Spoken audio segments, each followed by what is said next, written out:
p.m. on Saturdays. Here on Impact Radio 102.1 FM Lagos. Reviews, views, and interviews. Just the way you like it. Exclusive on High Impact Radio 102.1 FM Lagos. Sports Hub. For all the updates and analysis.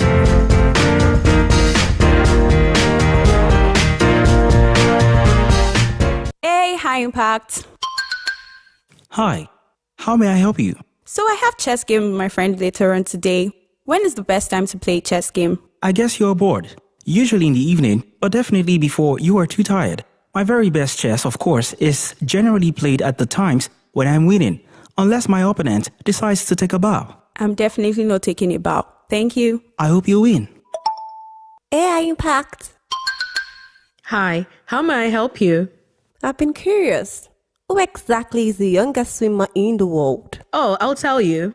Alzin Tarek, age 10, is the youngest and fastest swimmer in World Championships history.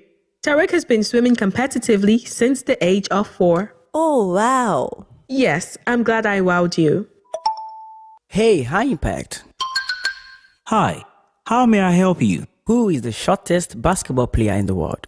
I like your curiosity. I'll tell you. Muggsy Bogues is the shortest player in the National Basketball Association history, listed at 5 feet 3 inches tall. He was drafted 12th overall by the Washington Bullets in 1987. Oh, wow, that's interesting. I'm glad you asked. Hey, High Impact. Hi, how may I help you? Who is the fastest man in the world? That's very simple. It's Usain Bolt. He is the fastest runner on the planet, setting the world record for the shortest 100 meters sprint time of 9.58 seconds. Wow, thank you. You're welcome. Hey, High Impact. Hi, how may I help you?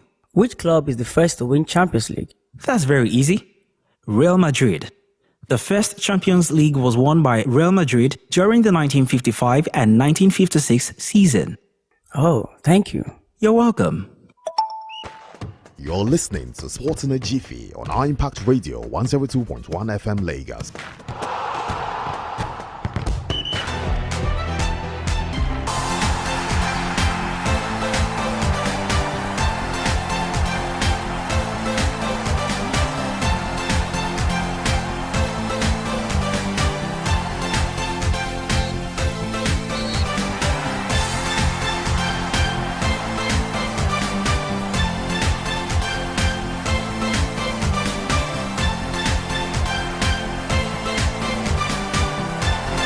Sports in Jiffy is live on your radio, Empire Radio 102.1 FM. Friday today, 31st day in the month of October, year 2025. The final installment of the show for this week and also for the amazing month of October. We definitely want to reference the man up there for keeping us till this very minute, keep giving us the gift of life, to be healthy, and of course, breathing in and out. Amazing morning right here.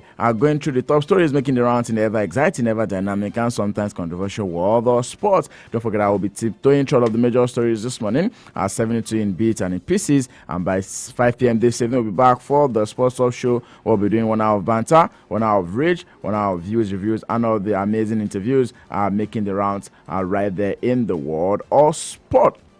Top stories are coming on the show this morning, but like I always say, charity begins from home. We'll be taking the stories coming through from the home front on the show this morning. Don't forget that there are going to be MPFL actions in the Nigerian Premier Football League for the match week 10 encounters, match encounters to look forward to in the MPFL. A couple of clubs are looking to change the way they started out in this season, and maybe we'll be seeing other teams also putting back their poor run of form. And there's a big question about the Nigerian Premier Football League, talking about the proposal for the rules to be reviewed for effective enforcement and also targeted enhancement. In the last couple of days, there's been a debate about the Nigerian Premier Football League and how it can get back to the level it used to be during the early days of the league. Talk about when we used to have the Imba FC, the Stationary Boys, Ayawu, International, and other themes would definitely grace the scene when it comes to the Nigerian Premier Football League. Away from that story, I will talk more about it later on the show. But then, don't forget that I'm 17 bits and in pieces, your early morning sports phonic. We call it on the show this morning. Right about now, quickly, let me bring to your notice that the head coach of the Nigerian women's basketball team, that's talking about the Tigers, Coach Rena Wakama, has now been appointed as the head coach of the IFBC in the All League 2025-2026 season, led by WNBA stars Brianna Stewart and Nafisa Kolia in 2023. Made his debut in January 2025 with 6 teams, and the league has now announced its coaching lineup for the second season on its website from yesterday, confirming Wakama's appointment alongside 7 others across the league's 8 clubs. Amazing achievement for the coach of the Nigerian female basketball team right there. Of course, don't forget that she's done remarkably well for the Tigers. And away from that story, no less than 82 secondary schools have stormed the Mobolaji Johnson Center, the Road Park in Yaba, for the Okpe Ifa Cup 2025. Organizers declaring the talent discovered from the competition will be forming part of the players at different national youth levels. The former chairperson of the Lagos State Handball Association, who's also sponsoring the tournament, spoke at the venue where the schools participating in the championship established 7 years ago, said that the vision was to promote the game of handball and mentor young talented players into awesome ambassadors of the community. Sporting a Jiffy right here on Empire Radio 102.1 FM, tiptoeing through the major stories making the rounds in the world of sport this morning. And away from that particular one, still got more stories to serve to you on the show this morning. Just like I've rightly mentioned to you, that we've got amazing news coming through from the world of football on the show this morning. President of the Nigerian Football Federation, Ibrahim Musa Gusau, has now expressed full confidence in the Super Eagles head coach Eric Sekechele, assuring that the Franco-Malian tactician remains a key part of the Nigerian's long-term football project. Gusau made the clarification amid growing expectations ahead of the Nigerian's crucial 2026 FIFA World Cup playoff match against Gabon next month. The Super Eagles reached the playoff stage after finishing among the best runners up in the qualifiers, and this particular one is some form of good news for a lot of football enthusiasts, because I have also seen the interview where the head coach was definitely talking, and then you can see that he's not just talking, he's not just a coach, but someone who believes in what the project he has in hand is all about.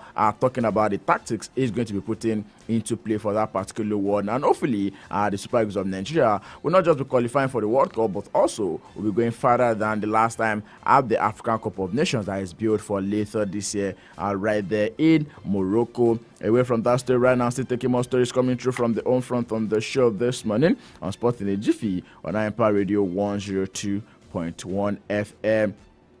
Quickly moving on to Europe right about now. We start with us coming through from the world of tennis, because I've got stories from that particular space for you on the show this morning. So remember that I can keep track of these updates and more by following us across all social media platforms. We are currently live on our YouTube channel at iImpact 102.1 FM, as well as on our Facebook fan page at iImpact Radio 102.1 FM. British number 2 Cameron Norrie struggled to find his rhythm as he lost in straight set to Monaco's Valentin Vacherot at the Paris Masters.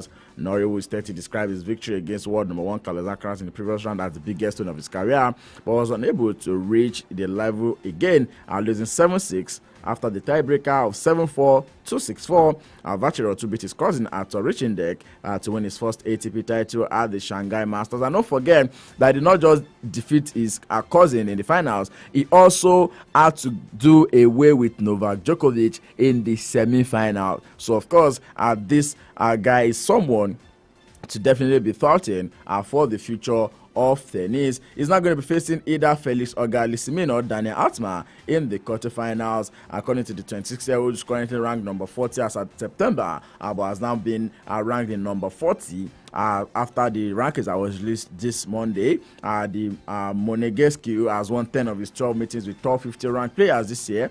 The world number 31 Norrie being his latest fall in that order. Don't forget that the world number 2 Yannick Sinner also ensured he became a quarterfinalist in every ATP Masters 1000 event this season with the 7-5-6-1 win over Argentina's Francisco Cerundolo. I will now be meeting American Ben Shelton in the next round.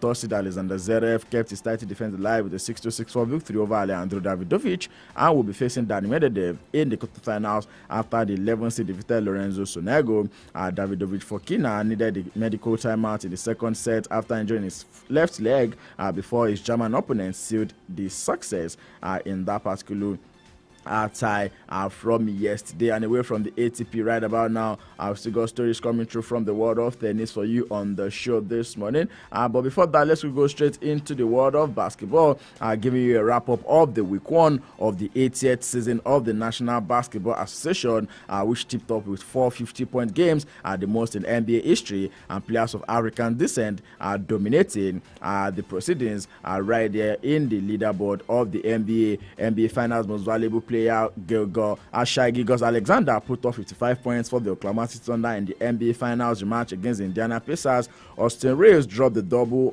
of 51 points and 11 rebounds against the Sacramento Kings, while Utah Jazz's Lauri Markkanen put off 51 points and 14 rebounds in Utah's win against the Phoenix Suns. Aaron Gordon slammed down 50 points in their loss against the Golden State Warriors at the Chase Center last week as well.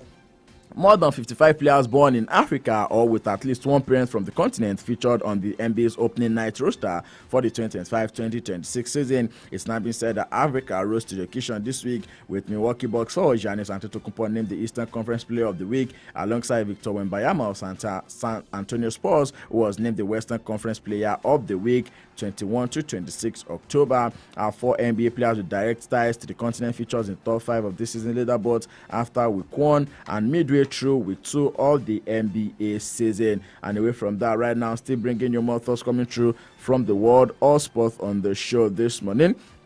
A bit of summary coming through, and that's talking about from yesterday and this morning, bringing you all of these updates. Like I mentioned earlier, it's been a thrilling couple of nights in the NBA because teams are continuing to find their rhythm early on in the season. Let's take it back to from Thursday, where the Houston Rockets put an impressive offensive display to defeat the Toronto Raptors 139 to 121.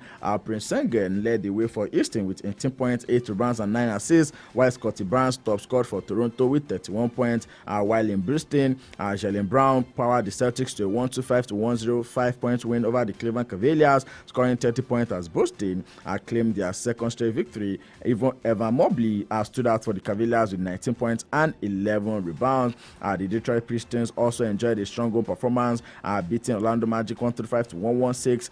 Cade Cunningham once again started with 30.6 rebounds and 10 assists, while Paolo Banchero posted 24 points, 11 rebounds, and 7 assists for the visitors, taking it to Brooklyn. The Atlanta Hawks edged out the Nets 117 to 112 after a tense finish. Jalen Johnson contributed 23 points and 7 rebounds for Atlanta, while Michael Porter Jr. led Brooklyn with 32 points in that particular encounter.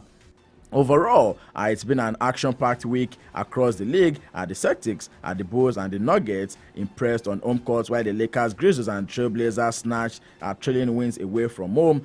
Nikola Jokic continued his brilliant form and standout performance from Jaylen Brown, Cade Cunningham, and Zach LaVine, leading it up right there in all of the midweek actions in the world of basketball. And away from that story right now, quickly skedaddling into the world of football on the show this morning. Don't forget our amazing matches will be going down right there in the world of football, and a bit of press conference will be holding ahead of the games in the English Premier League, the Spanish La Liga, and also the French Ligue 1. Matches to look forward to this week, by the way, is going to be the pressure on Liverpool and Ancelotti. The man who is now very much after 6 defeats out of their last 7 matches, and all of the managers will be having their presser today. A quick one coming through from the Liverpool is the fact that Isak and Alisson will be out, but it's very much possible that Ryan Gravenberch is going to be in action for Liverpool this weekend. I will be bringing more updates coming through while giving you the list of fixtures and all the matches that will be going down this weekend. Away from that story right now, let's quickly take a bit of transfer beat, just as we have it on the back pages of the major dailies this morning. It's been said that Barcelona are now on the dire need of rejuvenating their front line ahead of the 2026-2027 season, owing to their recent report which claims that Barca are willing to renew Lewandowski's deal. Having turned 37 old in August, Lewandowski is no longer a shoe in the head for Hansi Flick in the starting 11, and he struggles with injuries too. Pulling off Osimhen's transfer will be testing Barcelona's financial capacity till the hilt, with the Nigerian international currently earning 15 million euros per annum, and in addition to 1 million euros as a loyalty bonus and 5 million euros in image right compensation. Don't forget that Galatasaray had to break the bank to land Osimhen's signature, splurging a league record 75 million euros to sign him on a 4-year contract until 2029. So if Barca are ever going to be signing him, then they will need to go straight into their confines, into their pores, digging deep into that particular one before they are able to get the service. Away from that story, still talking about Nigeria's poster boy and also Africa's current best player, Ademola Lookman, who has now presented the salary demands to Turkish giant Galatasaray, reportedly asking for double his current wage as the club renews its transfer interest in the Nigerian winger. The 28-year-old Atlanta forward, who currently earns about 4.6 million euros. That's talking about his gross. Failed to secure a move away this summer, but is believed to maintain his desire to leave Italy. Galatasaray, currently led by manager Okan Buruc, has re-established contact with Lookman's representatives after an unsuccessful attempt to sign him previously. And according to reports, Lookman discussed the potential transfer with Super Eagles teammate Victor Osimhen before informing the club of his demands. The Turkish side is now formulating a formal offer to test Atlanta's resolve for the Nigerian international, who remains a top target for the coach right there. And away from that story, let's go straight into some of the fixtures to look forward to in the world of football this weekend. A couple of matches will be going down in the English Championship this night, and the way straight in the Spanish La Liga, we'll be seeing Getafe hosting Girona at about 8 p.m. Nigerian time, while in the German Bundesliga, Augsburg will be hosting Borussia Dortmund at about 7:30 p.m. Nigerian time. Right there, and taking it away, going straight to matches that will be played tomorrow, first day in the month of November, year 2025. Brighton and Hove Albion will be at the Amex Stadium when Leeds United will be visiting them, and also Burnley will be at the Turf Moor when Arsenal will be visiting them. Hopefully, Arsenal will continue their amazing run of form in that particular encounter. Crystal Palace at the Selhurst Park will be hosting Brentford. Another giant slayer right there. Fulham at the Craven Cottage will be hosting Wolverhampton Wanderers. Nottingham Forest at the City Ground will be hosting Manchester United. Hopefully, Nottingham Forest are able to do something magical against Manchester United, playing right there at home. Don't forget that there's been a change at the ends of affairs with Nottingham Forest, and hopefully the new manager bounce is something that would happen to them against Manchester United tomorrow at about 3 p.m. Nigerian time. Tottenham Hotspur will also be hosting Chelsea in an all-London affair at the Tottenham Hotspur Stadium, while Liverpool will be wrapping up the proceedings for the Saturday tomorrow when Aston Villa will be visiting the Merseyside Stadium right there. That's talking about Anfield. Away from the English Premier League, other matches in the top 5 European leagues for this weekend. I will be seeing games coming through in the Spanish La Liga, where Villarreal will be hosting Rayo Vallecano. Atletico Madrid will be up against Sevilla, Real Sociedad will be up against Athletic Club, and Real Madrid will be up against Valencia. In the German Bundesliga, FC NDM 98 will be hosting Eintracht Frankfurt, Mainz 05 will be up against Werder Bremen, RB Leipzig will be up against Stuttgart, St. Pauli will be hosting Borussia Mönchengladbach, Union Berlin will be up against Freiburg, while Bayern Munich will be hosting Bayer Leverkusen at about 5:30 p.m. Nigerian time on Saturday. Italian Serie A, Udinese will be up against Atlanta, Napoli will be up against Como. Atlanta, by the way, are still very much unbeaten in the Serie A this season, though it's been a lot of draws for them. While for Napoli, maintaining a strong start in the league is what they've been able to do for themselves. Cremonese will be up against Juventus at about 7:45 p.m. Nigerian time, and away from that straight into the French Ligue 1. Paris Saint-Germain will be hosting Nice, Monaco will be hosting Paris FC, while Auxerre will be hosting Marseille to wrap up the proceedings in the top 5 European leagues for the first day in the month of November. While in the Nigerian Premier Football League, Bendel Insurance will be hosting Warriors, Kwara United will be up against Remo Stars, and Rivers United will be up against Nasarawa United. The three matches to look forward to in the Nigerian Premier Football League for tomorrow, Saturday. Other matches, the 7 other matches will going down on Sunday. I will tell you more about it tomorrow on the show, Sports Up Show on Empire Radio 102.1 FM. Don't forget that Sports Up comes to your listening pleasure Mondays, Wednesdays, 6 p.m. down to 7 p.m. Fridays, 5 p.m. to 6 p.m. So yes, we'll be back here later this evening. And on Saturdays, 2 to 3 p.m. 1 hour of banter, 1 hour of rage, 1 hour of viewers, reviews, and all of the interviews right here on Empire Radio 102.1 FM.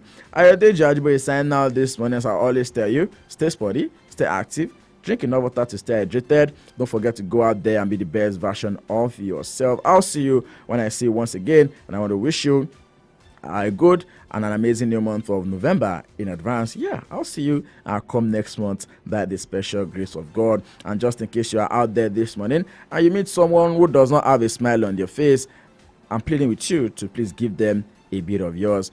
Be the rainbow in someone else's dark cloud. Have a nice and an amazing weekend. Good morning. From the greens of golf to the court of tennis.